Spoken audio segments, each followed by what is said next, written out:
আমরা জানি সিয়ামের কাফারা আছে, কসমের কাফারা আছে। এই সলাতের কাফারা তো আল্লাহ তাআলা কোরআন হাদিসে বলেননি।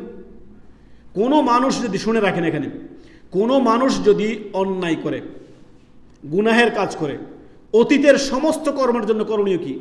আল্লাহ তাআলা বলছেন ইল্লা মান তাবা ওয়া আমানা, ফিরে আসবে তওবা করে। কার দিকে? আল্লাহর দিকে। ওয়া আমানা, ঈমান নিয়ে আসবে।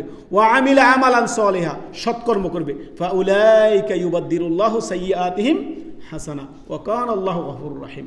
আল্লাহ তাআলা বলেছেন যদি পূর্বে যত পাপ হয়ে থাকে, তো এখানে তিনি যে সালাতের কাফারার কথা বললেন, কোথায় আছে সালাতের কাফারার কথা?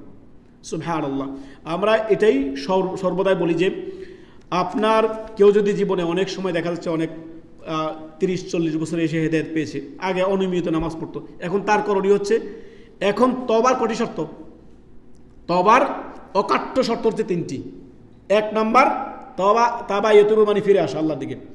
1 নাম্বার শর্ত হচ্ছে আপনার জীবনের সমস্ত গুনাহ বন্ধ করতে হবে আজকে। এখন 5 ওয়াক্ত নামাজ আগে পড়তেন না, অনিয়মিত ছিলেন, এখন নিয়মিত আজকে থেকে আমৃত্যু যতদিন বেঁচে থাকেন 1 ওয়াক্ত সালাত কাজা করা যাবে না, 1 ওয়াক্ত সালাত ছাড়া যাবে না। আজকে এখন তওবা করবেন সমস্ত গুনাহের জন্য, গুনাহ ছেড়ে দিলাম। 2 নাম্বার লজ্জিত অনুতপ্ত হলাম। 3 নাম্বার দৃঢ় সংকল্পবদ্ধ হওয়া, ভবিষ্যতে আমার দ্বারা এর পাপ আর হবে না। এটা হচ্ছে তওবা।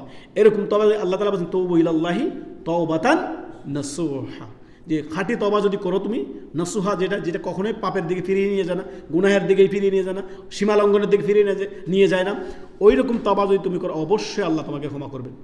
সুবহানাল্লাহ। আল্লাহ তাআলা বলেন ফাকুল তুস্তাগফির রাব্বাকুম ইন্নাহু কানা গাফফারা ইউরসিলিস সামাআ আলাইকুম মিদরারা। সুবহানাল্লাহ।